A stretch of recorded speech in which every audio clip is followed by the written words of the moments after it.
year was 1913. Woodrow Wilson was president, and powerful banking interests, who had been trying for years, finally achieved their long-term goal of a silent coup d'etat by taking control of the American government. The first thing they did to accomplish their takeover was convince Secretary of State Philander Knox to lie to the American people and tell them that the 16th Amendment, the Income Tax Amendment, had been legally ratified by the states when it was not. The bankers knew that this tax would ultimately end up in their pockets. Because of this fraud, the American people were led to believe there was now a tax on their labor. Congress and the President are completely aware of this fraud, and it was even cited in a recent court case.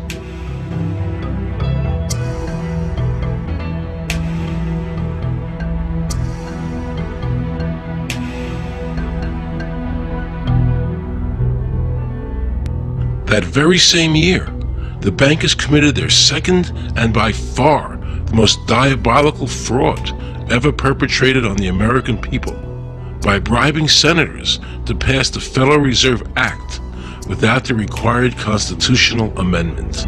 All in favor, say aye. They did this during Christmas vacation, when many senators were home celebrating the holidays with their families. And that's how the unconstitutional Federal Reserve Act came into being. They were very clever, and they understood that whoever issued the money for America would control the government. The bankers won, and the American people lost, because most politicians will sell their soul for $1.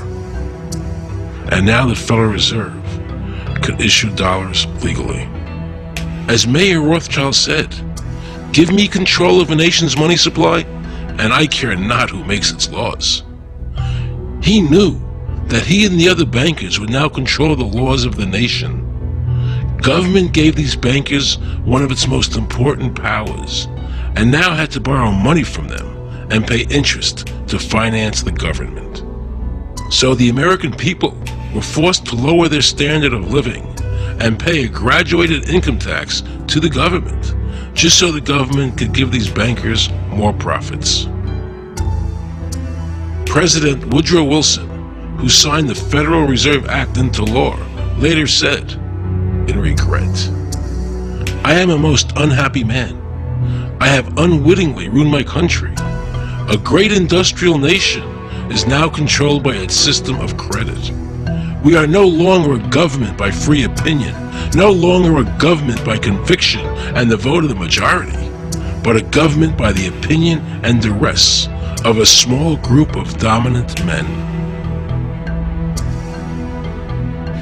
The Federal Reserve was created by Congress in 1913, and it was entrusted with the power granted originally to the Congress by the U.S. Constitution to coin money and regulate the value thereof.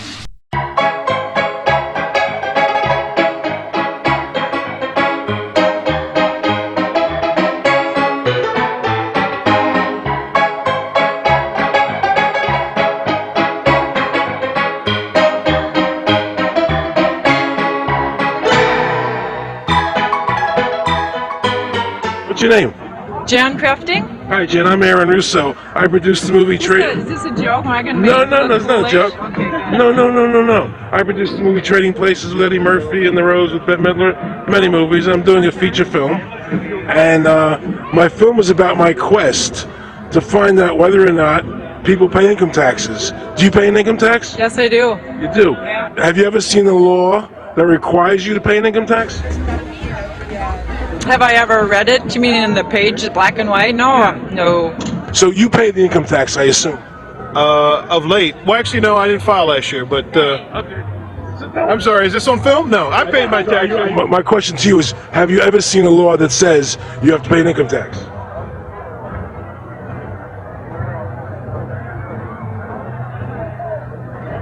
The law was that guy that wears that badge and a gun. That's the one that puts you in jail. That's the law. Actually, I can't stand the IRS. Okay.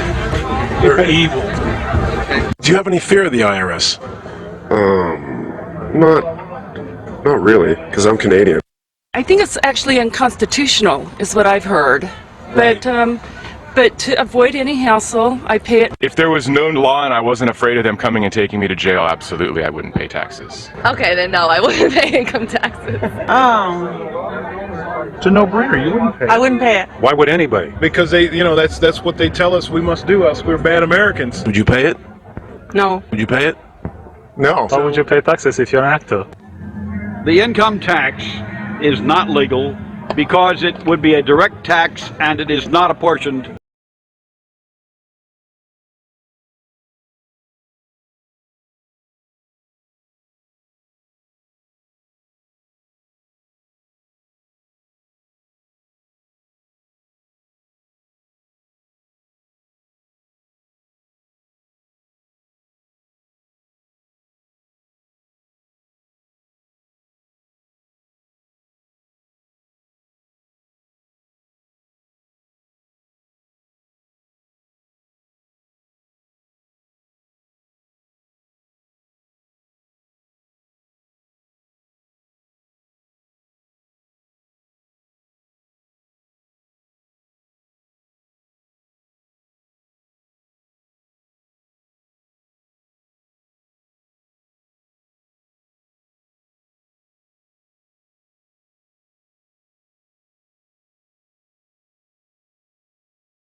I really expected that, of course, there's a law that you can point to in the law book, the code, that requires you to file a tax return. Of course there is. Maybe I don't know what it is right then as he was speaking to me, but sure. So naively, I agreed to go off and research it and get back to him. 3.5 months later, I was at that point where I couldn't find the statute that clearly made a person liable, at least not me and most people I know. And I had no choice in my mind except to resign. I had to leave the IRS because I presented evidence that I had accumulated indicating that the agency was violating the law and violating people's rights. And I asked the agency for a response to my sincere concerns. And the answer I got was that they would not respond to my concerns and that they would provide me with the paperwork necessary to tender my resignation. But We the People Foundation for Constitutional Education put a full-page ad in the USA Today on July 7th, 2000. And within the body of that ad was a $50,000 challenge for anyone that could show the law.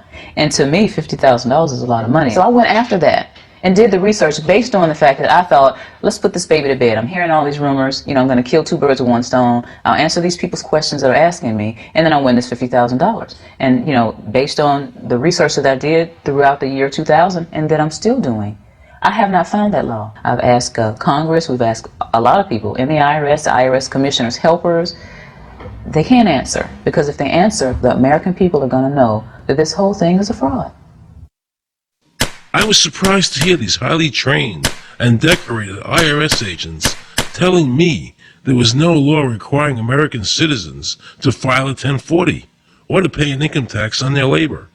I haven't filed an federal income tax return since I left. I have not filed a tax return since 1999. Approximately 67 million people don't file an income tax return.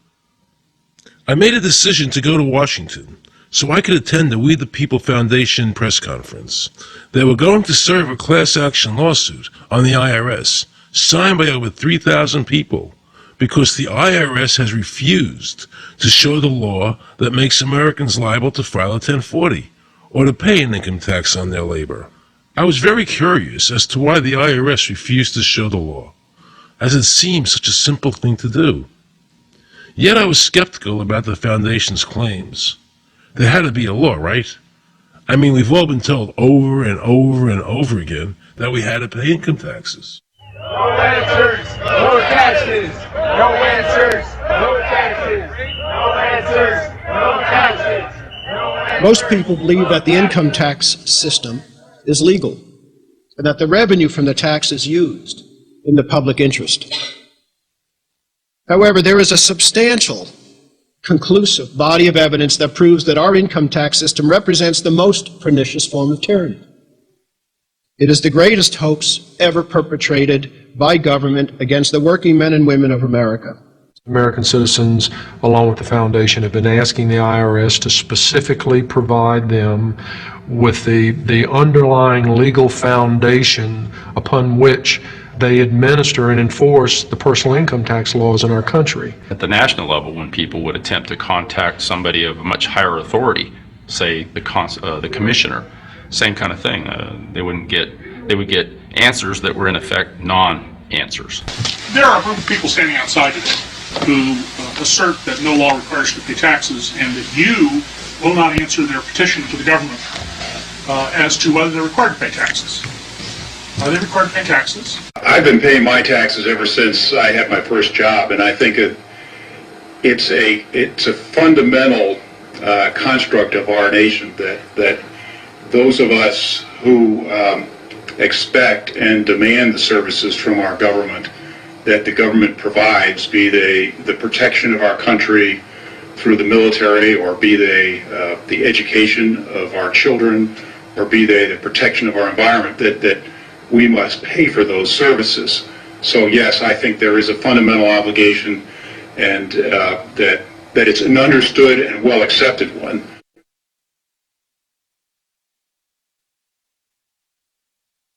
Joe Bannister and I had a meeting in the White House with President Clinton's economic advisor, Jason Furman.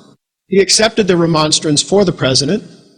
On June 2nd, I called and spoke with him. His words were, "We have decided that the issue of the legality of the income tax is not a high priority matter for the White House, and we will not be participating in any conference on the subject."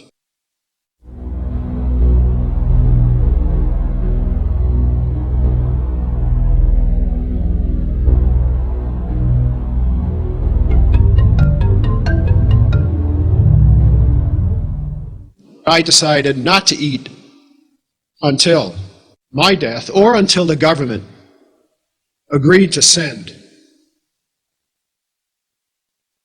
their experts to meet with the experts from the tax honesty movement. And with the help of Congressman Bartlett, a deal was made. I'm very pleased that through these several trying weeks and now months, that we have secured the agreement of the IRS and the Justice Department, because some of the questions are beyond the purview of IRS, that they will both attend a public symposium where these issues can be formally addressed. Last Thanksgiving, DOJ and IRS notified Congressman Bartlett that they would not participate. Congressman Bartlett then waited until late January. He informed me that he would not be participating. Why do you think you've been able to get away with not paying or filing your income taxes for so long? Well, first of all, I've not gotten away with anything. I'm not hiding from anyone. I'm simply asking the IRS to show me the laws that apparently require me to do these things, and they are suspiciously reticent to answer questions from me. And of course, there are millions of other people, many other organizations who have attempted to get answers. They act very suspiciously when asked to simply sit down at the table with the American people and discuss what their obligations are. Rather than pulling up a chair, they pull out a club.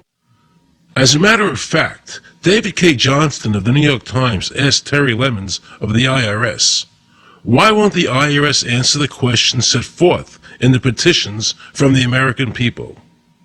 Mr. Lemons' response was, "The government is answering the questions through enforcement actions in the courts." This is a very chilling remark on the government's use of brute force instead of civility and logic. The federal government itself refuses to provide the American people who are coercively being subjected to this extraction of their private property without any underlying legal justification. There is no law that requires the average American worker in the private sector to pay a direct unapportioned tax on their labor and compensation for services. There is no law. The march will stop in front of the IRS building. They are now going to serve a class action lawsuit on the IRS. Very courageous. My name is Charles Bell. I'm here to serve this complaint on behalf of the American people to the Internal Revenue Service. The complaint is accompanied by an affidavit. It's under the hand of Robert Schultz. Case was served. We'll call you with the case number. Case has been filed. We'll call you with the case number. Thank you.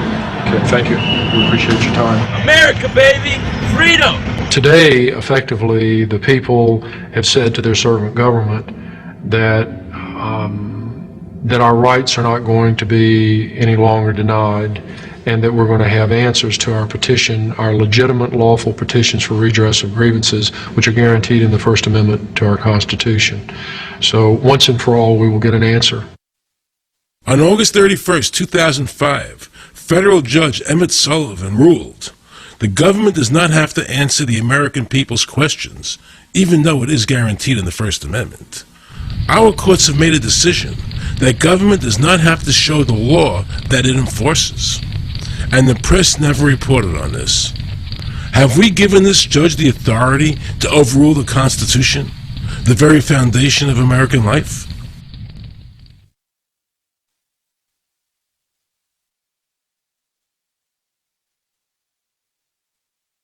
I believe that in both spirit and substance, our tax system has come to be un-American.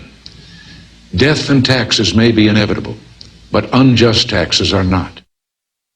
The country's taxes must be fixed, and I know what to do with it. If you think you're paying too much now, just wait till I get through with it. Now, Mr. Hanley, I'd like to ask you something.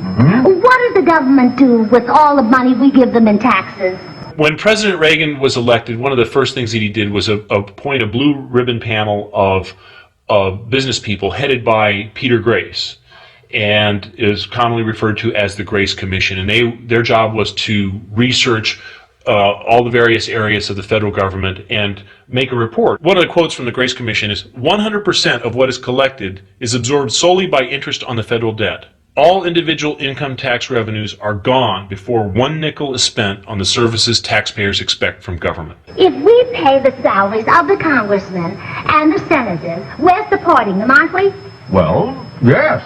Yeah. Well, then why can't we list them as dependents and deduct them?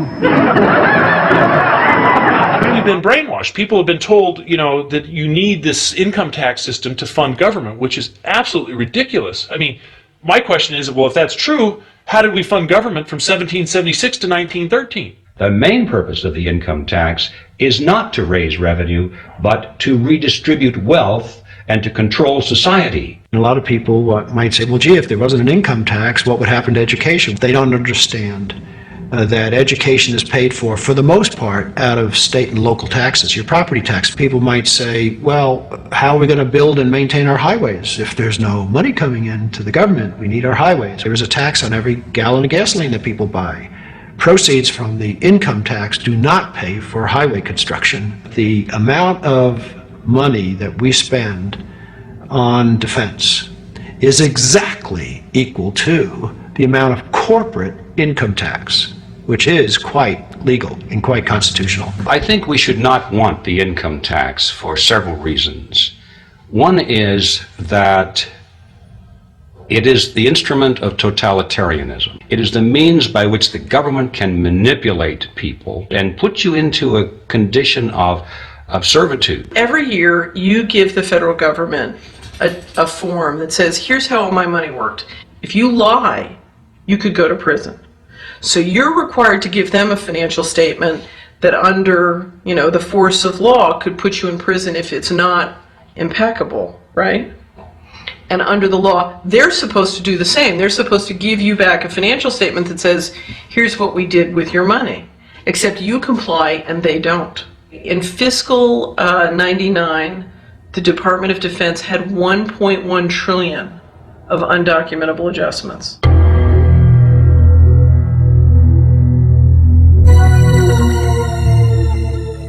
The following year, they had 2.3 trillion of undocumentable adjustments.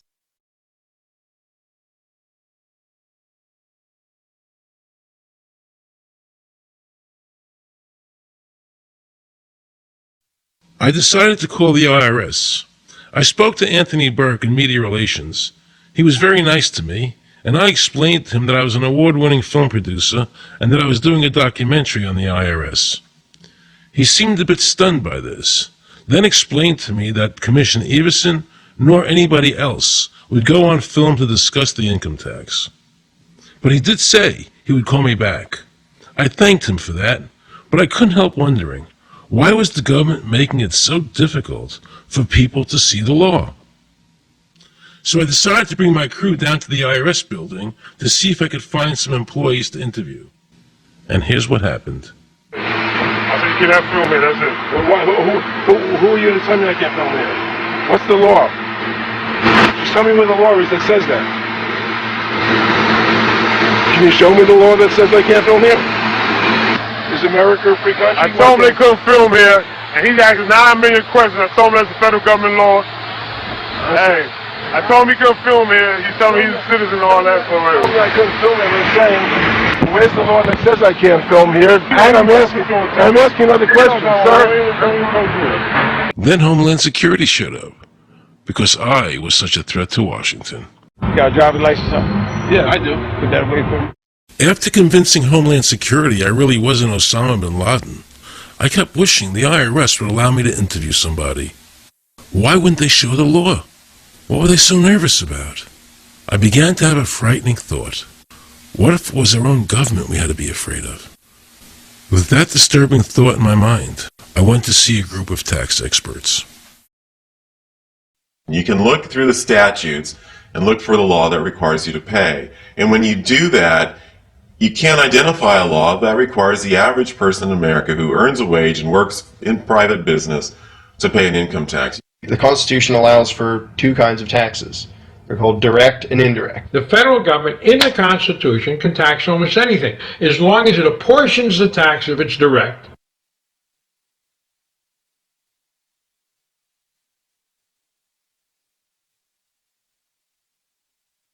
The indirect tax is, for example, an excise tax. I can avoid the excise tax on gasoline. I can choose to ride my bicycle.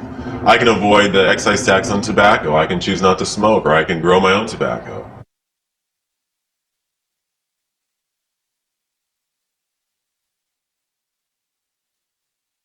The income tax which is being applied now doesn't meet the criteria of either direct or indirect taxes. The IRS claims that in 1913, the 16th Amendment, the Income Tax Amendment, allowed the government a third form of taxation. What was the Supreme Court's ruling on that? The Supreme Court in the case of Stanton versus Baltic Mining. I mean, what could be clearer than this? The provisions of the 16th Amendment conferred no new power of taxation. The Bruchauer case also said that the 16th Amendment did not impose any new taxes and did not change any of the taxing restrictions of the Constitution. There were also several other major Supreme Court cases in that same period from 1916 up until about 1923. Stratton Independence versus Hobart, Southern Pacific versus Lowe, Bowers versus Curbo Empire, Burnett versus Harmel, Doyle versus Mitchell. It's actually very simple. Congress tried to enact an income tax in 1894. The Supreme Court said that's unconstitutional. When the Supreme Court says something is unconstitutional, it's unconstitutional. They tried again in 1913, and the Supreme Court said the 16th Amendment conferred no new power of taxation. So, if they didn't have it then, and they didn't get it, they don't have it. There is no constitutional basis for a tax on the wages of Americans living and working in the 50 states of the Union. Period. End of argument.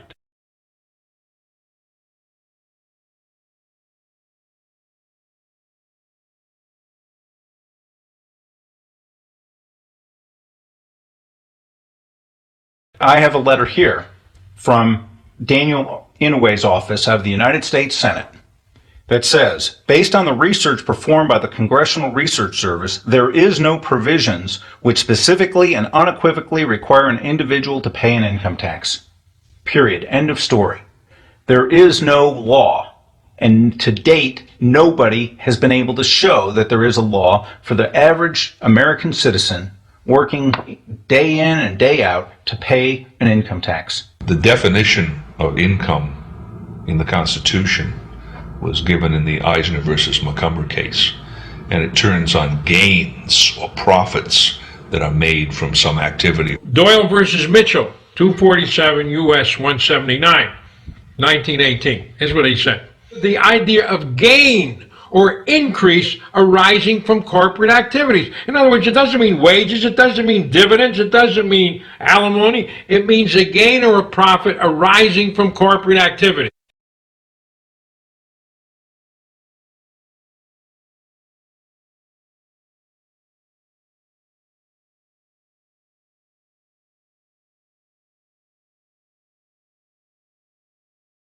These liens that are recorded against people by the government for tax liens are nothing more than allegations. They are non-substantive. They have never been determined by a neutral third party, such as a court, to have one shred of validity. If you ever get a notice of an audit or anything else, the first thing you should do is a Freedom of Information Act request for records that they're using to substantiate or justify the audit. There is nothing in the Internal Revenue Code that creates any such thing as an income tax evasion or crime. There's nothing in the code that allows IRS agents to seize property. The government is involved in judicial blackmail.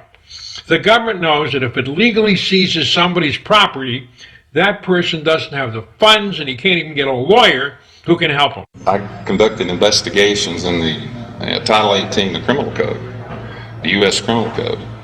And in there, the statutes and the regulations are very specific as to what's violating the statute. In the Internal Revenue Code, Title 26, there's nothing specific in there. I mean, even the FBI feared the IRS. You have to understand that an agency which will unlawfully impose a tax that doesn't exist is not going to care.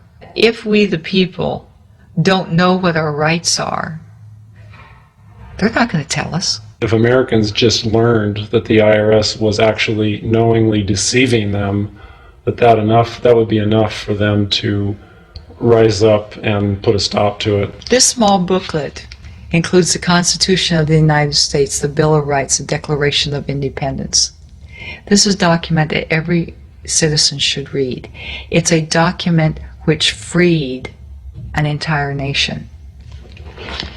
This is the Internal Revenue Code, and this document, and the unlawful application of this document by the Internal Revenue Service has enslaved the nation that this document attempted to free. I was very impressed with the people in the tax honesty movement. They weren't kooks, they were highly intelligent, well-researched, and very genuine. I was wondering why I never heard about all these Supreme Court decisions in the media.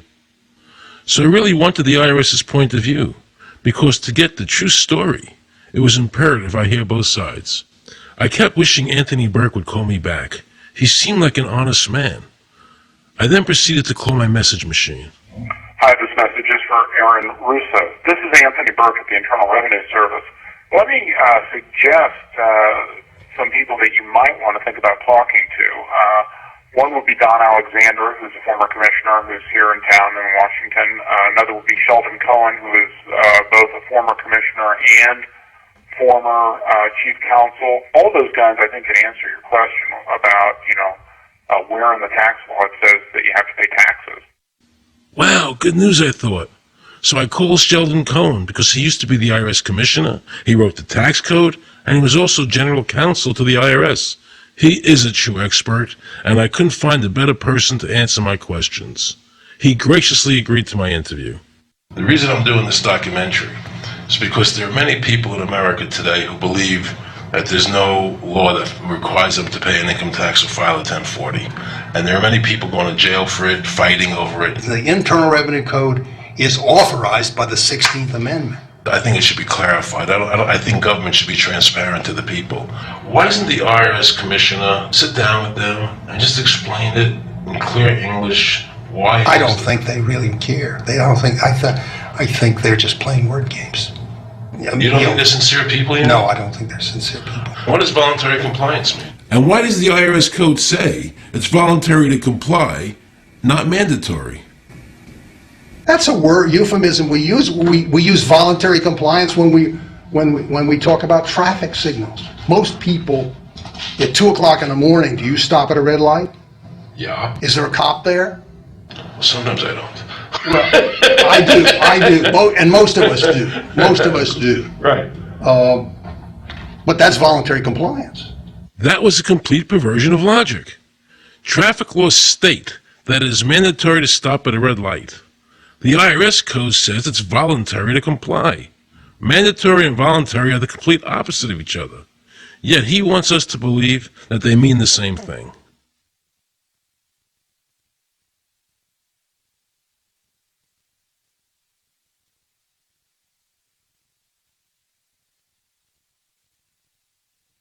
So can the government criminally prosecute somebody of information put on their 1040?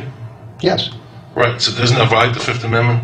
No. But the Fifth Amendment says I don't have to do anything that incriminates myself. Well, it doesn't incriminate you to put your income down. But you said before I could be put in jail for it.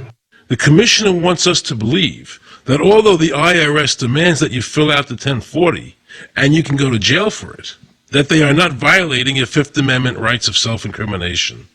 That is absurd. Isn't it true that the word income is not defined anywhere in the Internal Revenue Code?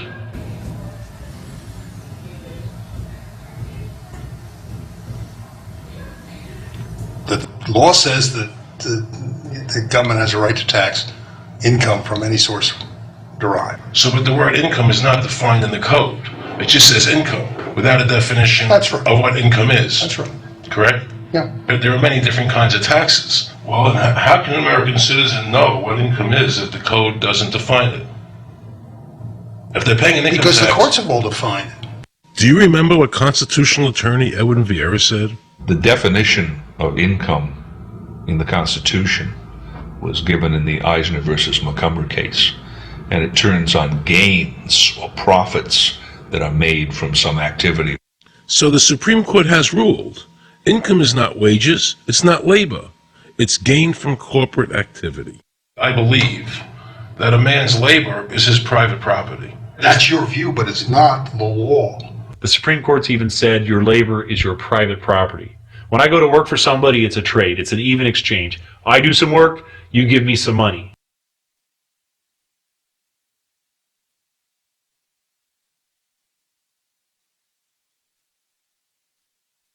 In 1916, we had the Bruce-Shaber case and the Stanton case. And the Bruce-Shaber case and the Stanton case said that the 16th Amendment gave the government no new taxing power. I'm not going to argue the niceties of that with you. And it came up again in a case called Peck versus Lowe, where the Supreme Court said the 16th Amendment did not extend Congress's taxing power to any new or accepted subjects. In other words, if you weren't taxable before the 16th, you weren't taxable after the 16th. Today I interviewed a juror, who sat on a case, and they found the person not guilty for lack of filing, okay? And I asked her why they found him not guilty. And she said because the IRS couldn't show us the law that made him liable to file a 1040. All they need to do, if there is a law, is to show us the law, which of course they never did. And the reason they didn't do it was why? Because there is no law. Title 26 requires you to file a return. But doesn't Title 26 have to be in compliance with the Supreme Court decisions? You're going to take a 1920 case and superimpose it on the whole Internal Revenue Code that was written after it? No, that's not. I can't believe what I just heard. Rewind. You're going to take a 1920 case and superimpose it on the whole Internal Revenue Code that was written after it? No, that's not. Remember he said earlier the Internal Revenue Code was authorized by the 16th Amendment? The Internal Revenue Code is authorized by the 16th Amendment. Remember, the Supreme Court said the 16th Amendment did not give the government any new taxing power. These decisions have never been overturned. Let's listen further. Can the lower courts overrule the Supreme Court? No. How are they putting people in jail today for not paying a tax on their labor when the Supreme Court said they don't have to? Doesn't the IRS code have to be in compliance with the Supreme Court? That's my question. This is a waste of time. Because whatever I say, you're not going to believe. He's right. I don't believe him. And neither should you. He wants us to believe we should obey the IRS code, which is being enforced in violation of the many Supreme Court decisions. If the Supreme Court made a decision... Thank you, Aaron. I think we're finished. I'm sorry, Mr. Cohen, for doing that. Well, I'm sorry that you constantly re-argue the point. You're liable because the law says that you're liable, and the courts say the law says you're liable, and that's why you're liable. You see, he's talking about the lower courts, who are not in compliance with the Supreme Court, as they have to be. Doesn't the court have to be in compliance with the Supreme Court? The Supreme Court has so held. Where? You caught me unprepared. I'll come back. Well, I don't want to do that. But let me ask you a hypothetical question. No. You're making silly arguments here. Why is the Supreme Court decision a silly argument? Well, because it's inapplicable. That made my heart stop. He just said Supreme Court decisions do not apply to the IRS. That's the behavior you would expect from a totalitarian country, maybe China or Russia or Cuba. Not from America. They're just making up the law as they go along. Now I knew the tax honesty movement was right. The IRS thrives on intimidation and fear, not by law. It's no different than a criminal protection racket, using force to extract your money from you. Then the former IRS commissioner, now working at a prestigious Washington law firm, threatens me. Watch. Aaron, you understand Yiddish. Ornish helfen. For those of you who don't understand Yiddish, that means nothing will help you. Now it all became clear. I understood why the IRS wouldn't go on camera and talk about where the law was. I understood why all the senators I called refused to be interviewed. There is no law. And now you know what our political leaders and the courts have known for decades and have tried to cover up. The United States Constitution strictly forbids a direct, unapportioned tax on the wages and salaries of American citizens. The United States Supreme Court has consistently ruled that the income tax is a tax on profits and gains, not on labor and wages. On behalf of the American people, I challenge the IRS to show me a statute that allows a direct, unapportioned tax on the wages and labor of the American people.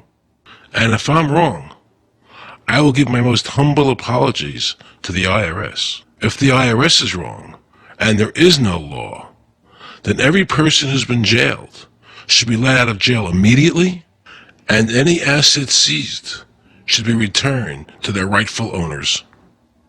If this is a nation of laws and a free country, then the IRS should show the law to the American people. I felt an overwhelming need to understand why juries were finding innocent people guilty of not filing a tax return when there was no law requiring them to do so.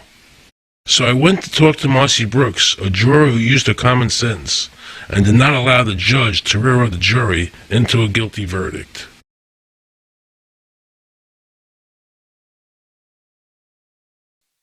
He was being tried for 4 counts of not filing his income tax. Okay. And our question was, well, what is to decide? Either he did or he didn't. It never occurred to us that he might actually be innocent while at the same time not filing. In the federal government, it is not a felony not to file taxes. Finally, they said, okay, if we're going to get this guy, we're going to have to put it in the state. They called up the IRS agent, Agent Craner. Craner? Yeah, Robert Craner. Mm-hmm. This is Ken Doherty, who's also an investigator with the Illinois Department of Revenue. There's a request for a copy of the delegation and authority order. Right, and I talked to my boss about that, and he said that my badge is that. Badge is the authority. I thought it had to be in writing. The last question that the defense asked him was, did you write any of this down? And Agent Craner looked right at him and right at us, and he said, I never wrote anything down. And yet when we saw the video, there he was, writing notes, you know. And so I'm thinking, okay, at this point, the judge is supposed to say, Agent Craner, It is clear that you have committed perjury. It wasn't even noticed. It finally came to the climax. Mr. Harrell looked right at the prosecutor and he said, I will tell you the same thing I have told over and over again to government officials. You show me the law that requires me to file a tax return and I'll be glad to do it. And again, I ask, under what is the requirement that you claim under the private duty stuff? And the requirement under the regulations is what section? My question to you is, what particular act are we discussing here that I am liable to do these things that you claim I'm liable to do? Your exact question would be again? Okay, what is the section that what? But I guess I'm still not understanding your question, Mr. Allen. Well, you must be familiar with what that you have the police powers to enforce. The prosecutor absolutely ignored him. And he started slandering Mr. Harrell. Just started attacking his character.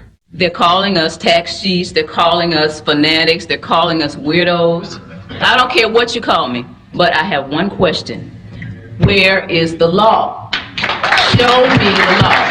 Can't let this turn into a rational debate, because if they do, they lose it.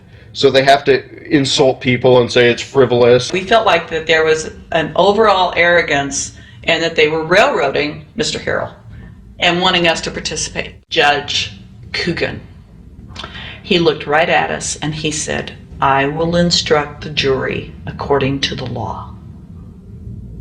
We were sent to deliberation. The judge promised us that he would give us the law.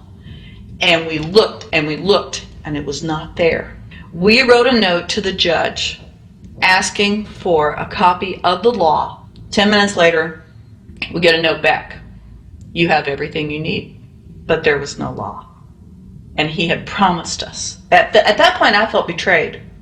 I felt like this man promised us the law, and that's what this whole thing is about, the law. We request it, and he still denies us the law. And the reason they didn't do it was why? Because there is no law. Remember, we're talking about the Illinois state law here, okay, which is a law in Illinois. So we got out that law, and we read it several times, and I said, okay, wait, because they kept saying, but this is a law in Illinois. And I said, look at the beginning of it. It says, anyone required to file a federal income tax return is required to file an Illinois tax return. I said, if it is true that he's not required to file a federal return, then that nullifies the Illinois law. Two people, they kept saying, but he's going to get by with it. And I said, what is he getting by with but his rights? If there is no law, he's not breaking a law. He's just standing on his rights. Are we going to deny him that? That's when this one juror sat back and kind of rolled his eyes and he said, you mean we don't have to pay taxes?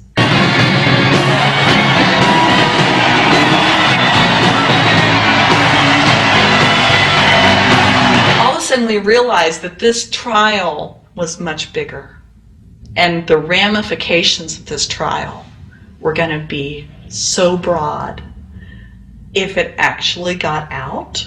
I mean, it's like we had just discovered this great government secret. And so when we came out for the delivering of the verdict, the judge was, I'm sure, even at this point, I'm sure he still thought we would give a guilty verdict.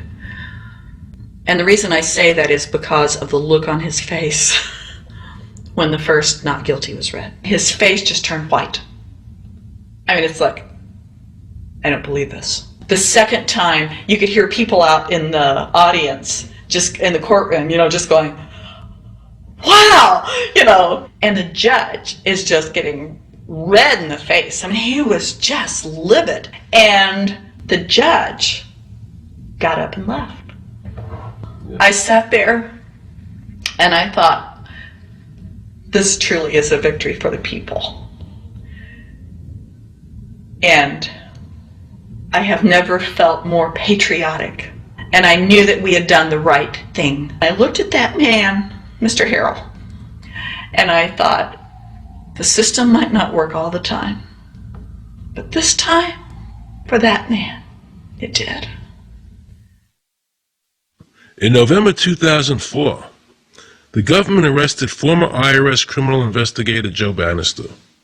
They charged him with fraud for telling the American people the truth about the income tax laws. The jury obviously agreed with Joe. Well, it just showed Mr. Bannister to be honest and straightforward and working within the law. Vernice Kuglin, a Federal Express pilot, claimed there was no law requiring Americans to file an income tax. She also won in court. 24 people were criminally charged by the IRS because they claimed there was no law requiring them to file an income tax return. The fact is, neither the judge, nor the prosecutor, nor the IRS could bring that statute in there because it's not in the books. The jury came back with an acquittal for everyone. When the matter is put to the test, which means in terms of court and enforcement action, there is a 100% success rate in shooting down these arguments. The mafia has a code and they follow it, and it's a code of honor. But the IRS has no code of honor.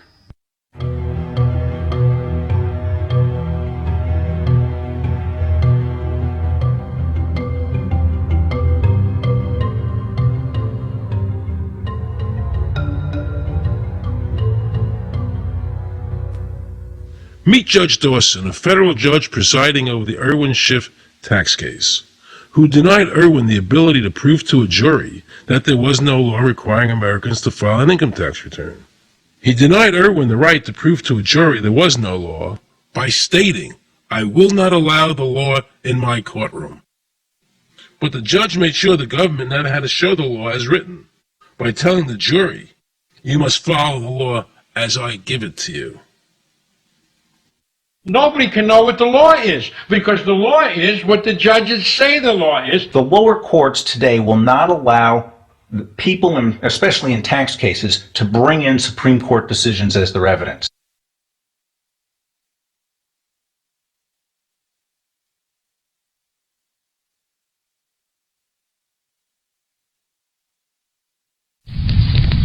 Here we have a federal judge railroading an American citizen by saying Supreme Court decisions are irrelevant.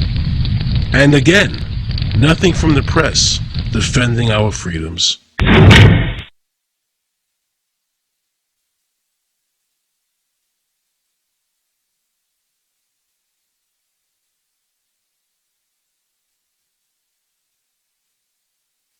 So if you ever find yourself as a juror on a tax case, be sure to ask the judge to show you the statute written by Congress that allows the government to tax the wages of the American people. If the judge can't show you the law, then how can you possibly, in good conscience, convict someone and destroy their life?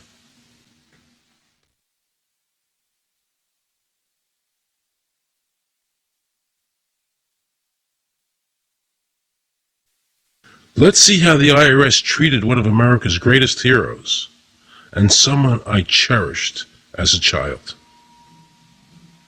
Joe Louis was an American icon. Victorious in his first 27 fights, the Brown Bomber quickly rose to heavyweight champion of the world. His 1938 knockout of German Max Schmeling, who represented Hitler's Aryan ideal, earned him the admiration of millions of Americans. Is watching carefully. Always measuring right to the body, a left up to the jaw, and Schmeling is down. The count is high. Right after Pearl Harbor was bombed, Joe had a title fight where he donated his fee to Navy War Relief. Well, I'm not working for nothing. I'm working for my country, and I think that's about the greatest piece of work that anybody can do. Well, I certainly agree with you for that. You're turning over an awful lot of money. Well, we all turn over a whole lot for this country at this time. Joe volunteered for the segregated army and defended his title while in the service. this time donating his normal fee to Army relief. I'm only doing what any red-blooded American would do. Since the checks were in Joe's name, the IRS taxed him on their full amount, even though he never saw a penny of it. At the end of the war, Joe was awarded the Legion of Merit. But what most people didn't know was that the IRS was charging him $50,000 a year in interest alone on his debt. When Joe's beloved mother died, leaving him $600, the IRS immediately seized it. They also confiscated all of his children's trust funds. Joe was forced to continue fighting until he was 37 and out of shape, just to pay off his ever-mounting debt to the IRS, which grew to $1 million, $100,000 a year just in interest. At the end of his life, Joe was forced to become a greeter at a Las Vegas hotel just to make ends meet. It was a shameful thing to see a man like him, great fighter, great human being humiliated and destroyed in this manner, because after all, when you owe Internal Revenue money, no matter what you have, they take away from you. And they took a lot away from Joe Louis.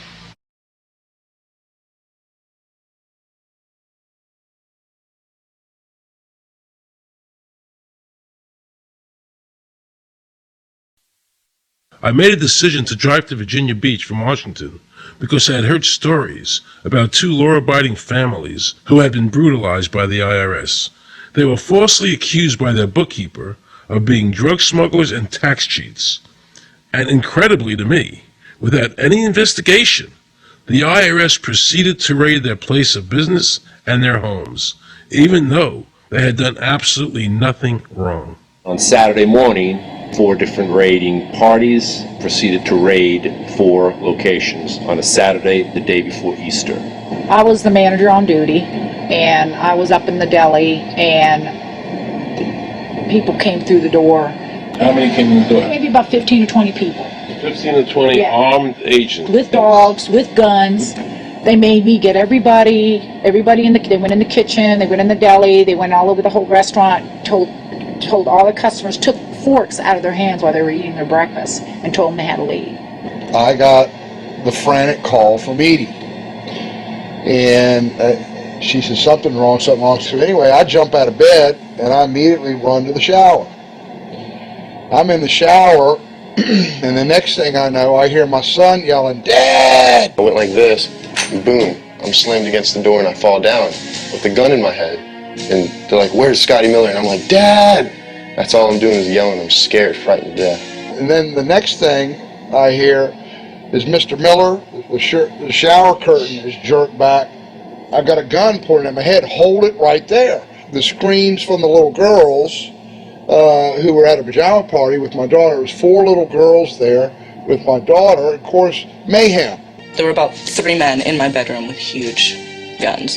He followed us and wanted to watch us get dressed, and I tried to shut the door, and he puts his foot in the door, like he's going to sit there and watch us change our clothes. And I was like, "Excuse me, no." My neighbors now are all standing out. Were you still naked? Well, they handed me a towel at that point. I had a towel wrapped around me. Did the towel fit? Hardly. Hardly. At this point, they were talking about weapons, and, I mean, it's crazy. I mean, they're looking everywhere, going through all my drawers, and I reached for my underwear drawer to get some underwear. They said, "Don't touch anything, Paul." They're locking their guns up. They hold it right there. Don't move around. Don't move. I'm like, whoa. I said, "I'd just like to get some underwear on here, I said, got women standing here. They keep everything. How did you conduct your business if the IRS took everything? We had to do it out of a shoebox so we could keep going because we requested these things, and I'm told that the government's really not, once they do raid and so forth, they're supposed to at least let you, until you're charged with something, continue your business. This wasn't the case. They kept everything. So you were never even charged? Absolutely not. Charged with what? And when you speak IRS, the whole world shrivels up. The whole world gets fearful to a point where, let's not talk about it. I testified in front of Congress. I would like to know why this dark entity known as the IRS has come into my life and refused to leave. I raised my children with a 0 tolerance for dishonesty. And now they must hear allegations that I am a major drug dealer and a tax cheat? A lot of people out there being abused, and a lot of people saying, look, I'll pay it. Just go away. Just go away. When all that happened, we had to file bankruptcy. We had cars taken away from us, kept my daughter from going to college. Do they ever think about the lives that they just destroyed? Do they think about the ruination of homes and property? No. In this case, we would have never thought this could happen to us. We've never done anything wrong. How can this happen in America when, in my case, personally, I thought that I was doing everything right? I've served my country. I've been to college. At least I've done something in my life. I got a speeding ticket one time. I paid my taxes for 40, 50 years, whatever it was. I've never been audited. What happened here?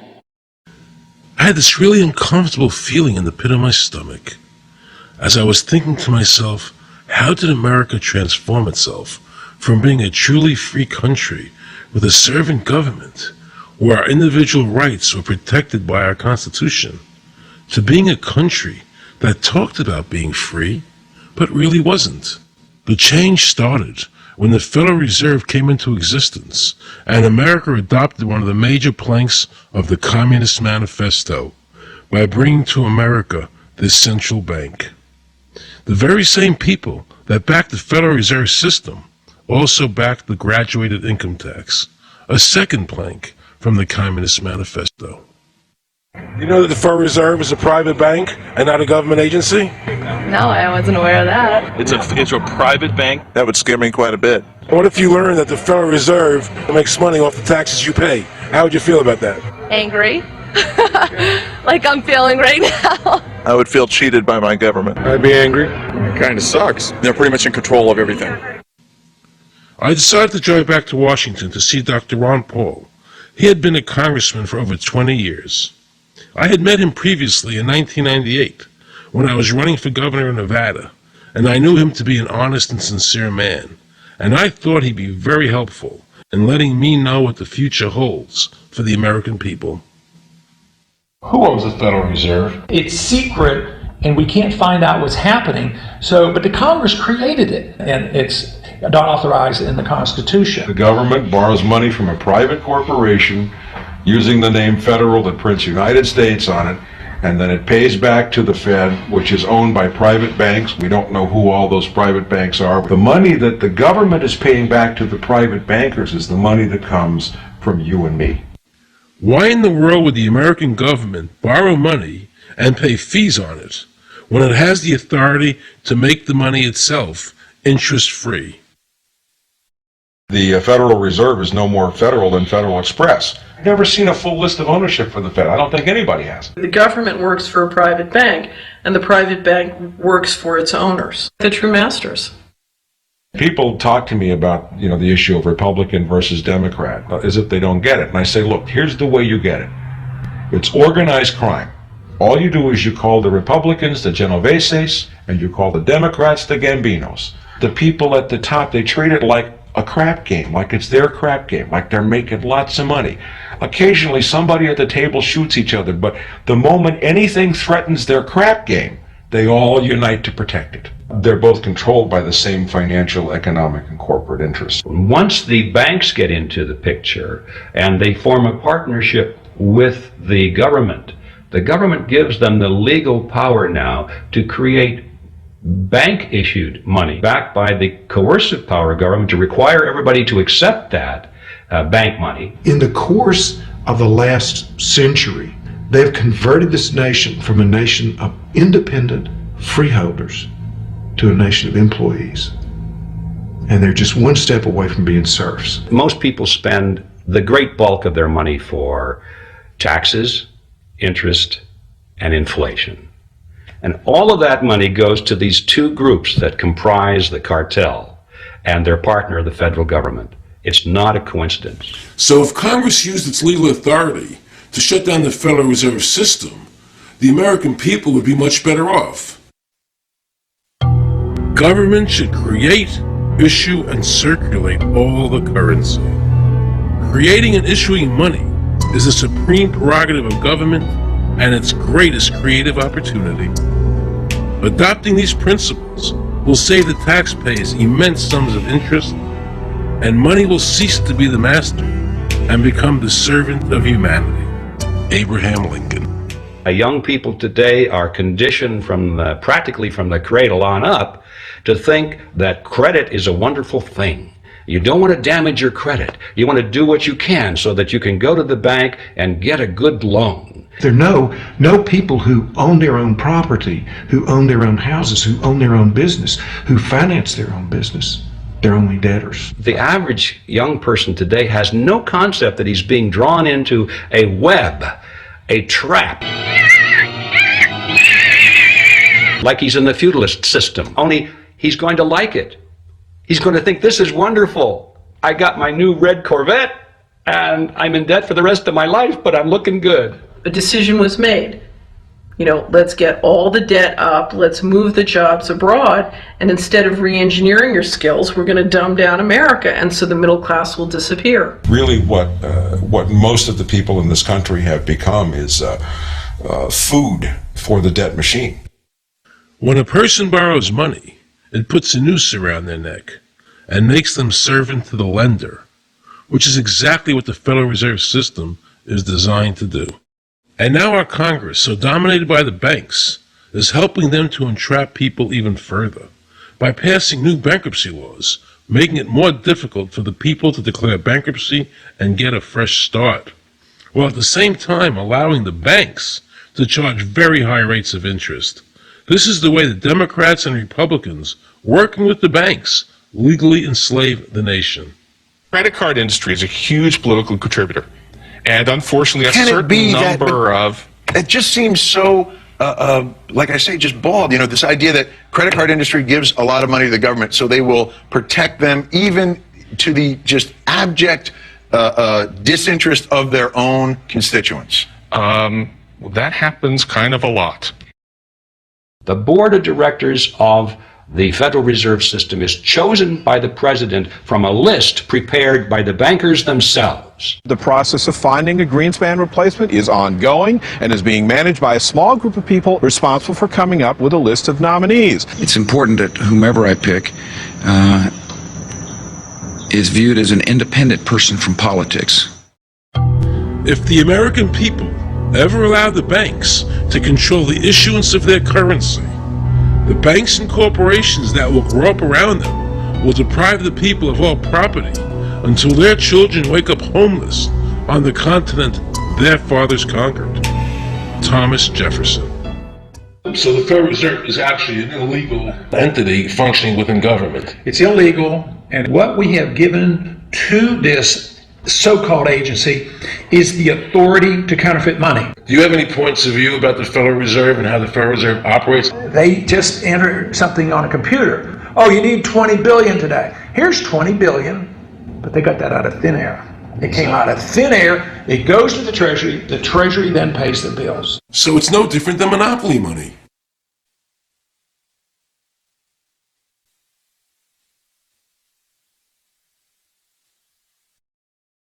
The cost of living is so high today because the Federal Reserve and the federal government have destroyed the purchasing power of the dollar. The dollar today is actually worth about 4 cents, despite the fact that the government, the Federal Reserve, and the media keep telling us that they're protecting the value of the dollar. This is a lie. All countries who have ever attempted to create money on thin air, the currency is eventually destroyed. Why did we give a monopoly of creating money out of thin air to a private corporation? The result is exactly the same as if someone were picking your pocket every year, because that's exactly what they're doing. Originally, paper was a receipt which is used as evidence that the money exists. Over the years, of course, the government has disconnected the paper from the actual tangible substance, which is money. So now we have a piece of paper which is evidence of nothing.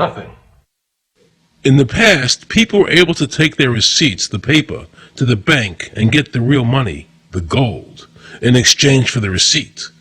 This limited the amount of money that could be printed, thereby protecting the purchasing power of your savings. You don't have to worry. That's good because I work 3 jobs and I feel like I contribute You worked 3 jobs. 3 jobs, yes. Uniquely American, isn't it? I mean, that is fantastic. In the absence of the gold standard, there is no way to protect savings from confiscation through inflation. There is no safe store of value. Gold stands as a protector of property rights. Alan Greenspan, before he went to work for the Federal Reserve System. Now Alan Greenspan and the other central bankers want you to believe that the receipt, the paper, is the real money. This is nothing more than sleight of hand. It's a magician's trick. Because for them to maintain control over the government and the people, they have to convince you that this paper is really money, because that is the essence of their power and our powerlessness to maintain control over our own government.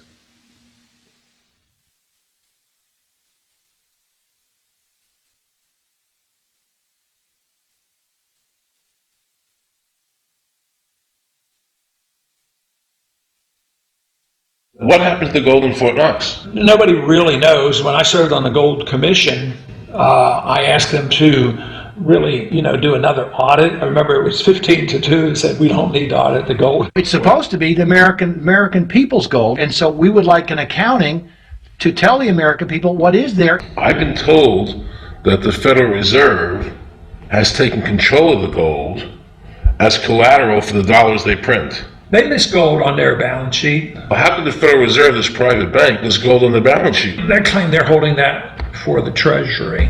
So that puts private bankers in control of the American gold. They could have taken all of America's wealth. That's a possibility. Shouldn't the Congress stand up and say, where is the American people's gold? They're not audited. They control the money of America, and it's not audited? There is no audit. But wait a second, doesn't the Federal Reserve work underneath the Congress? Congress ignores their responsibility to do any oversight. The president really has no control, nor does the Congress have any control over this cartel. It just has the appearance of control. In the final analysis, the Federal Reserve bankers, with the help of the Democrats and Republicans in Congress, have swindled the American people.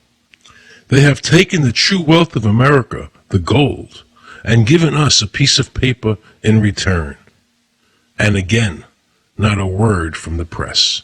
These frauds are going to continue until Congress is no longer intimidated by the Federal Reserve bankers, and Congress uses their legal authority to shut down the Federal Reserve System and to stop this loss of our freedoms. Is there a law that requires people to file a 1040? Not explicitly, but it's certainly implied. Well, implied by force. Yeah. But is there a law? I can't cite a law, no, I cannot. But, if they think it's the law and they have all the guns, it's an authoritarian approach. Well, yeah, but that's authoritarianism. Yeah. That's not a country run by law. Do you think America is going deeper and deeper into becoming a police state? And if so, in what ways do you see that as a congressman? Yeah, I think we're moving in that direction because there's not much we can do without permission. The absence of a police state is that people are free, and if you don't commit crimes, you can do what you want. But today, you can't open up a business, you can't develop land, you can hardly do anything. You can't go to the bank, you can't go to the doctor without the government knowing what you're doing. And they talk about medical privacy, that's gone. Financial privacy, that's gone. The right to own property, that's essentially gone. So you have to get permission from the government from almost everything. And if that is the definition of a police state, that you can't do anything unless the government gives you permission, we're well on our way. This is something that people eventually, I hope, will get sick and tired of and say, enough is enough.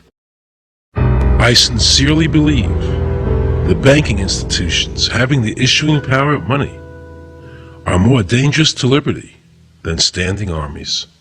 Thomas Jefferson. You must understand the Federal Reserve is a cartel made up of the major banks in America, and they are the ones that are running the show, not the federal government.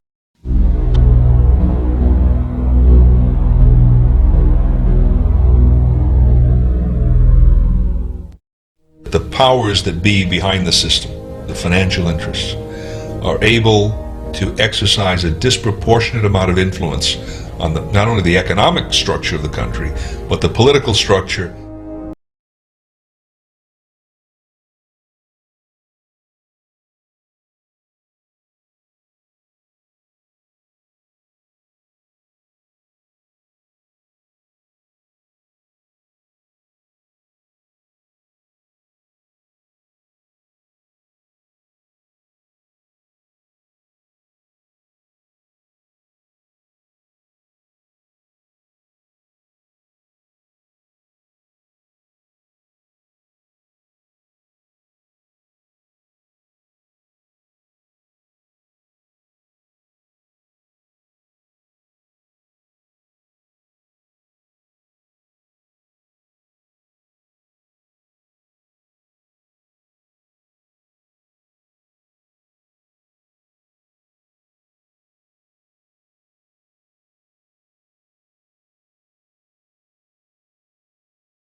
I just want to assure the American people that, one, I've got the authority to do this. American people expect us to protect them and protect their civil liberties. I'm going to do that.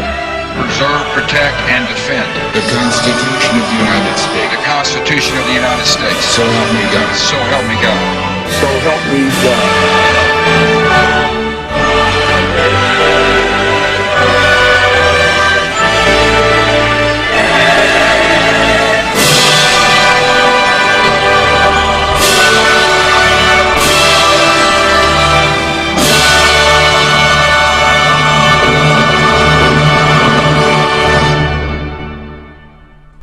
What happens if your own government is using more force and more coercion on its own citizens for the purpose of achieving its political ends? Is that government engaged in terrorism? Now let's watch the government add insult to injury to the people of New Orleans. No one will be able to be armed. We will take all weapons. That happened today in this wealthy neighborhood where homeowners had armed themselves to protect their mansions. Residents were handcuffed on the ground. In the end, police took their weapons but let them stay in their homes. Wasn't that kind and generous of the government to allow people to stay in their own homes? How thoughtful. Of course, they couldn't defend themselves from looters. For many of the police and guard troops, it is an uncomfortable job to do this in an American city. You never expect to do this in your own country. Walking up and down these streets, you don't want to think about the stuff that you're going to have to do. We are losing our right to property. The government is getting more pretexts to seize it, using the power to confiscate it with eminent domain. The asset forfeiture laws have proliferated. It's easier for the prosecutors to come in and make an accusation against you and confiscate your property even though they have no evidence that you've done anything wrong. Guilt or innocence doesn't really matter that much because it's very convenient for the government. Unfortunately, what is being sold to the American people today as Americanism, if you peel off the label, you find so much similarity to what we were fighting against when we were fighting communism and Nazism and fascism. The government's now putting a national ID card together and they want checkpoints. We will be carrying our papers, and they have recommended there'll be checkpoints throughout the country. Isn't that what Nazi Germany did that everybody in America was against? Papers, please. May I see your papers? May we see your papers? I don't think I have them on me. In that case, we'll have to ask you to come along. Wait, it's possible that, yes. Here we are. These papers expired 3 weeks ago. You have to come along.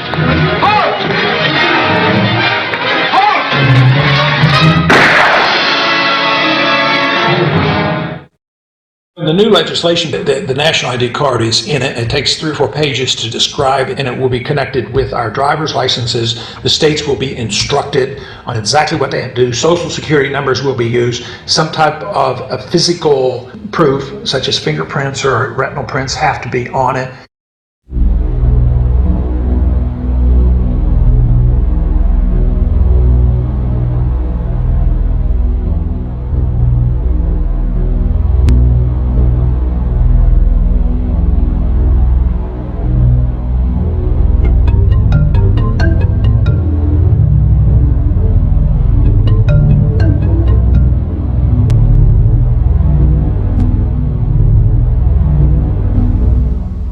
It is time to wake up, America.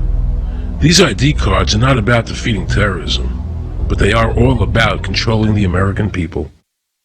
I arranged an interview with Catherine Albrecht, a leading authority on the RFID chip. Her book entitled Spy Chips is the definitive book on this subject. I wanted to find out just how dangerous these chips are to our liberties. RFID is a technology that uses tiny computer chips the size of a grain of sand or even smaller, hooked up to miniature antennas to transmit information about items at a distance. Back in 1999, Procter & Gamble, Gillette, and MIT got together to find a way to commercialize this technology and make it small enough, make it efficient enough, and make it low cost enough to, essentially, their dream is to put one of these tiny computer chips on every physical item manufactured on planet Earth. The latest technology for identifying people at the point of sale, for identifying people when they make purchases, is actually the implantable chip that you can actually embed directly into human flesh. It's a tiny glass capsule about the size of a grain of rice. It contains an RFID computer chip with a coiled antenna, and it can transmit information also at a distance.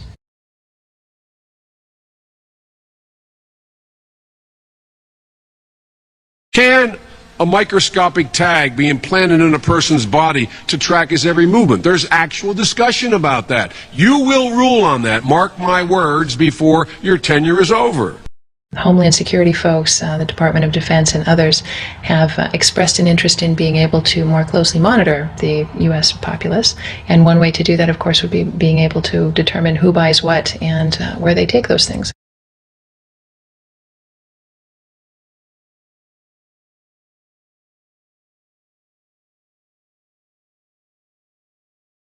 Radio waves can travel through walls, they can travel through wood, they can travel through the things we normally rely on to protect our privacy. For example, your purse, your backpack, your pocket, anything you're wearing or carrying. Kraft Philadelphia cream cheese has been tagged with RFID and sold to consumers, as have Mach 3 razor products and other Gillette razor products, without the knowledge of the consumer. One of the tiny chips could actually even be the dot on the letter I on the back of the fine print on a package that you purchased. They were talking about having reader devices in every airport, on every bus, on every train, on every port, on every dock. One of the most worrisome applications of RFID are proposals to put them into cash, meaning that you would be able to track every banknote, where it had been, who it had been issued to, and create, in essence, an audit trail. That would essentially take away the anonymity of cash that we now enjoy today. The ATM machine itself, as the money came through the roller device, would be reading each number, and they would know who you are because, of course, you identify yourself at the bank before you take money out. And down the road, when you go to pay at a major retailer, it would also be possible for them, as they're putting the money into the cash drawer, to simply feed it through a little reader device. It would go in, it would tag that number and transfer possession from Aaron Russo, say, to Walmart. Once everything you do is tied down to a single number and there is no longer the ability to pay with cash, then all it takes to render you a non-citizen is to simply turn that chip off. You will no longer be able to really participate in any function in society, including buy food. So through the implementation of the Federal Reserve System, the American citizen has gone from being a private individual who had real money, gold, in his possession that was private, to a citizen who has no privacy because all money is now being digitized. They can deduct whatever amount of money they want out of your digits whenever they want. They can trace you whenever they want. You'll be at their mercy. God forbid we allow this to happen in America. This is absolutely Orwellian. I mean, it's talking about Big Brother looking over your shoulder at absolutely everything you do, every purchase you make, every place you go, every company you interact with. All of that would be reported back potentially to the government.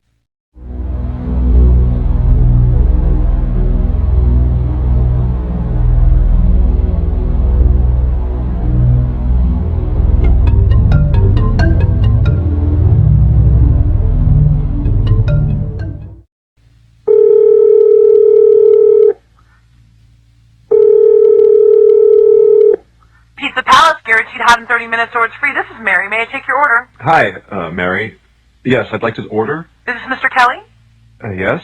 Thank you for calling again, sir. I show your national identification number is 610-204-999-8-45-54610. Is that correct? Yes. Thank you, Mr. Kelly. I see you live at 736 Montrose Court, but you're calling from your cell phone. Are you at home? I'm just leaving work, but I'm... Oh, we can deliver to Bob's Auto Supply. That's at 175 Lincoln Avenue, yes? No, I'm on my way home. How do you know all this stuff? We just got wired into the system, sir. Oh, well, I'd like to order a couple of your double meat special pizzas. Sure thing. There'll be a new $20 charge for those, sir. What do you mean? Sir, the system shows me that your medical records indicate that you have high blood pressure and extremely high cholesterol. Luckily, we have a new agreement with your national health care provider that allows us to sell you double meat pies as long as you agree to waive all future claims of liability. What? Do you agree, sir? You can sign the form when we deliver, but there is a charge for processing. The total is $67 even. $67? Well, that includes the delivery surcharge of $15 to cover the added risk to our driver of traveling through an orange zone. I live in an orange zone? Now you do. Looks like there was another robbery on Montrose yesterday. You could save $48 if you ordered our special Sprout Submarine Combo and picked it up yourself. Comes with tofu sticks. Those are very tasty, sir. Good value, too. But I want double meat. Well, I'm sure you can afford the $67 then. You just bought those tickets to Hawaii. They weren't cheap, eh? Oh, but I see you checked out the budget beach bum at the library last week. Up to you, sir. All right. I'll get the Sprout subs. Good choice, sir. Gotta watch that waist if you're hitting the beach, eh? 42 inches. Wow.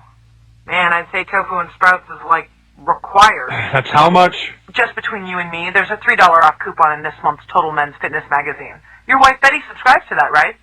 Anyhow, clip that and it's $19.99 even. Whoa, looks like you maxed out on all your credit cards. Bring cash, okay? Have we become so controlled and so ignorant about our rights that big institutions and big government can do whatever they want with us, even without our approval? I knew for certain the Founding Fathers would resist to the death what is happening in America today. And I, for one, will not accept a national ID card. And if nobody accepts a national ID card, and nobody can board a plane without one, then let the airlines go bankrupt. And if you can't open a bank account in a big money center bank, then open an account in a small local bank. And if we can't walk into a federal building, I personally would consider that a blessing. Don't allow these institutions to dictate to us how we conduct our lives. This is America, and we have free choice. We the people have all the power, not the government. Government gets its power from us, not the other way around. Think of all the men and women who died in all our wars, fighting for freedom, not Federal Reserve bankers. Do you think they sacrificed their lives so that Americans can be chipped like a dog? So we could all have a homing device inside us? No. This ID card is the last step before they implant us. And that's precisely the reason nobody should accept one. And you know what they're going to do? They're going to call on the propaganda machine, the media, and try and sell this as if it were in everybody's best interest. We're working on a product that we have called internally a PLD. PLD stands for Personal Locating Device, which is an implantable GPS for which our company owns a patent. The hybrid of the two of these products, being Digital Angel and Verichip, is what we call PLD. PLD should be in prototype form by the end of this year, by December of 2002. And we are already working with the Food and Drug Administration as well as legislative agencies with these products and ultimately with the PLD.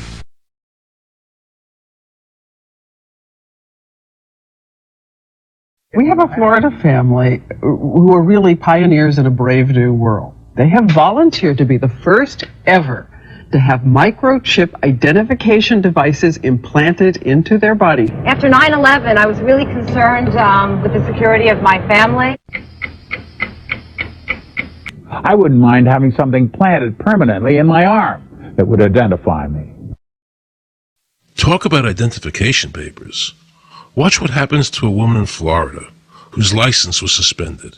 Get out of the car or I'm going to tase you. The next street off the Seacrest.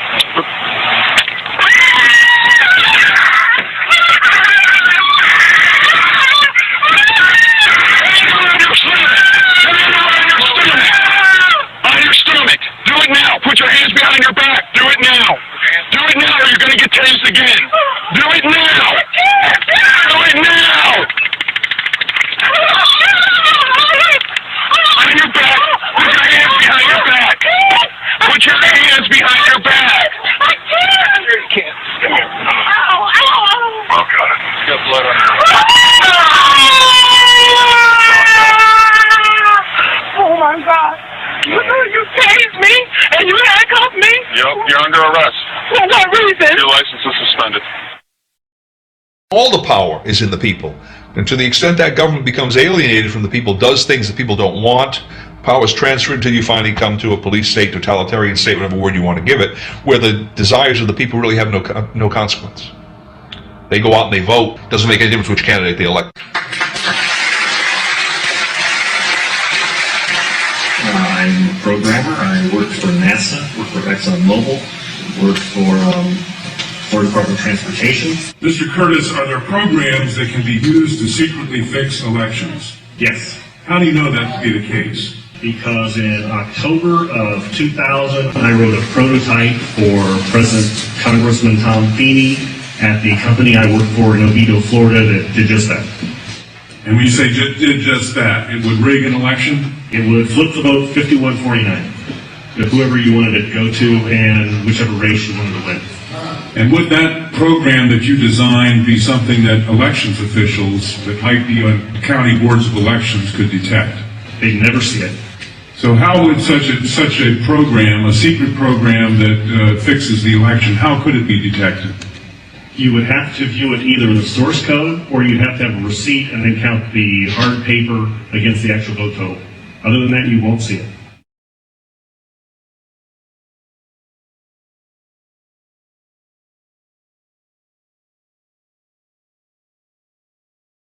Given the availability of such vote rigging software and the testimony that has been given under oath of substantial statistical anomalies and gross differences between exit polling data and the actual tabulated results, do you have an opinion whether or not the Ohio election, presidential election, was hacked? Yes, I would say it was. So in other words, there is absolutely no assurance whatsoever on anything with regard to these machines? Absolutely none.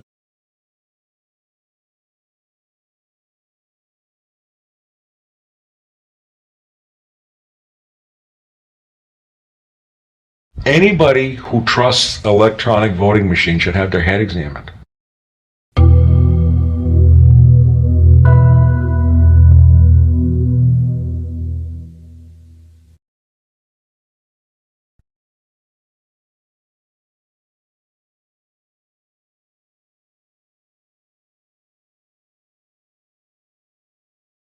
Now we can see a new world coming into view. A world in which there is the very real prospect of a new world order. The New World Order will be built, an end run on national sovereignty, eroding it piece by piece, will accomplish much more than the old-fashioned frontal assault. Council on Foreign Relations. We shall have world government, whether or not we like it. The only question is whether world government will be achieved by conquest or consent.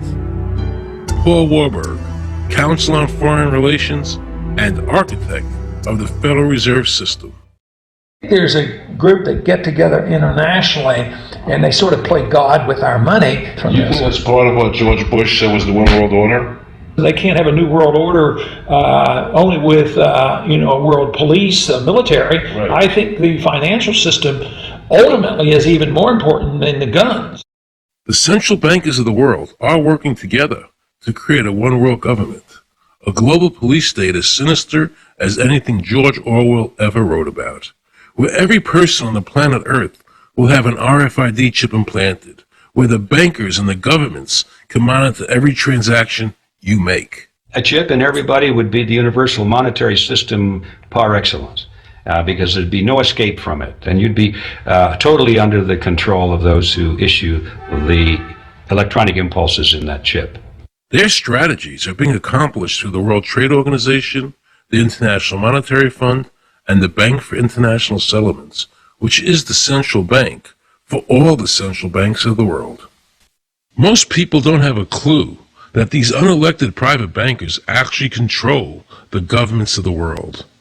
They have financed and profited from every war since World War I without concern for humanity. The war in Iraq is an attempt by the Federal Reserve and their partner, the Bank of England, to control the Middle East and to make it a part of the New World Order. To defend the New World Order, U.S. soldiers will have to kill and die. Arthur Schlesinger, Counselor on Foreign Relations. Military men are just dumb, stupid animals to be used as pawns in foreign policy. Henry Kissinger, Counselor on Foreign Relations. Now let's listen to this quote by Robert Reich, a member of President Clinton's cabinet and one of his most trusted advisors. The dirty little secret is that both houses of Congress are irrelevant. America's domestic policy is now being run by Alan Greenspan and the Federal Reserve. America's foreign policy is now being run by the International Monetary Fund. When the president decides to go to war, he no longer needs a declaration of war from Congress. Dr. Carroll Quigley, professor from Georgetown University, who was also President Clinton's mentor, said in his book, Tragedy and Hope, the powers of financial capitalism had a far-reaching aim, nothing less than to create a world system of financial control in private hands, able to dominate the political system of each country and the economy of the world as a whole. And then President Clinton's Deputy Secretary of State, Strobe Talbot, said, in the next century, nations as we know it will be obsolete. All states will recognize a single global authority. All these supposed free trade agreements, NAFTA, GATT, CAFTA, are truly nothing more than the governments of the world and the central banks working together to create a one-world government. They are not free trade. These treaties are government-managed trade, and they are destroying the American worker. Through these treaties, the bankers are actually beginning to control the laws of the world. The fact is that this relationship between the bankers, the government, and the huge multinational corporations is the very reason why the government no longer enforces its immigration laws. The bankers want a one-world government without borders, and the American government is obeying them. If the government was so worried about terrorism, why are they leaving the borders open? But at the same time, telling American citizens they need an ID card with an RFID chip.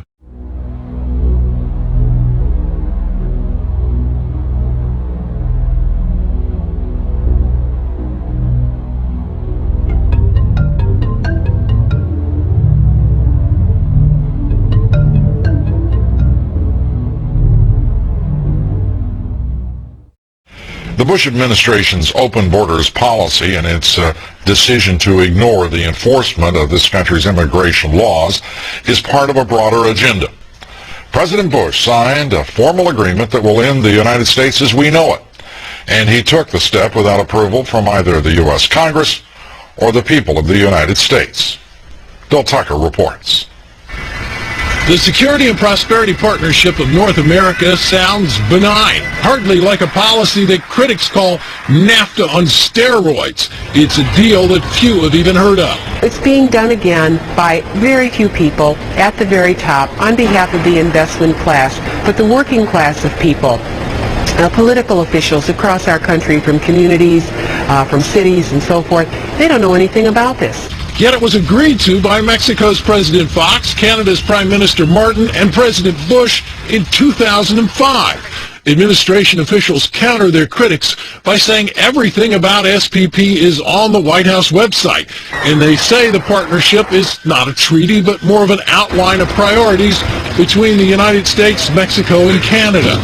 Still, some wonder why there haven't been public discussions about the goals being pursued.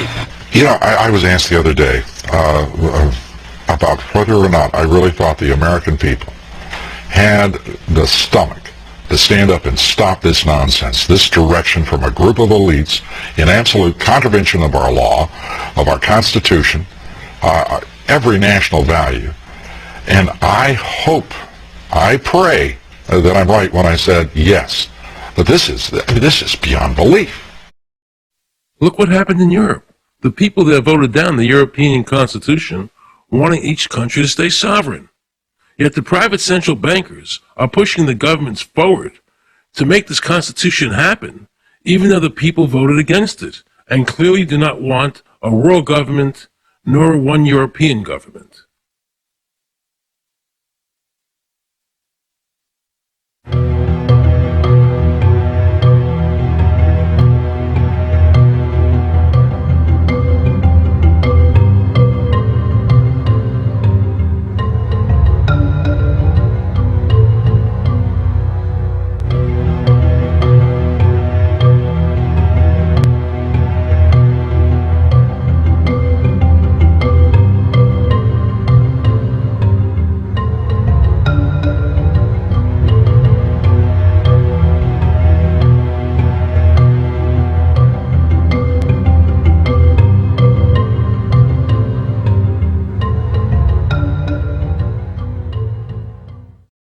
Now pay close attention to this quote by David Rockefeller, and you'll understand what is happening in the world today and where the American people are heading as a nation.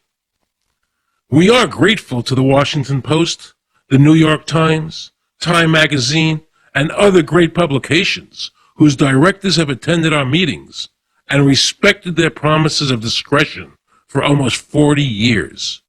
It would have been impossible for us to develop our plan for the world if we had been subjected to the lights of publicity during those years.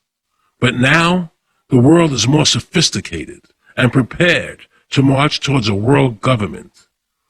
The supranational sovereignty of an intellectual elite and world bankers is surely preferable to the national autodetermination practiced in past centuries.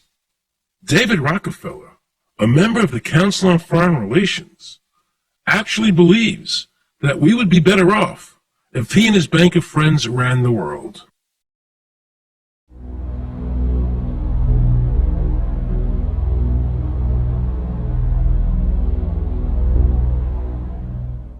Benito Mussolini had a great quote about fascism. He said that fascism should be called corporatism more properly because it's the perfect merger of power between the corporation and the state. That's how he defined fascism. And that's what we're seeing here. The media controls the information that a person gets. In various ways, they can make sure that the average American watching the tube or reading the newspaper is going to come out with a certain mindset. He's going to say, this is good, that's bad, and that's all they have to do. You look at the ownership of corporate media in this country. Who owns CBS? Viacom? Who owns NBC? GE? Who owns ABC? Disney? Americans have been taught to expect their salvation from government instead of recognizing government as the most dangerous threat they'll face in their lives. And the United States putting together a constitution now for Iraq. You know, why don't we just give them ours? I mean, think about it. It's served us well for over 200 years, and we don't appear to be using it anymore, so what the hell?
I like the old idea where you could do what you thought you could do and what you wanted to do as long as you didn't hurt other people.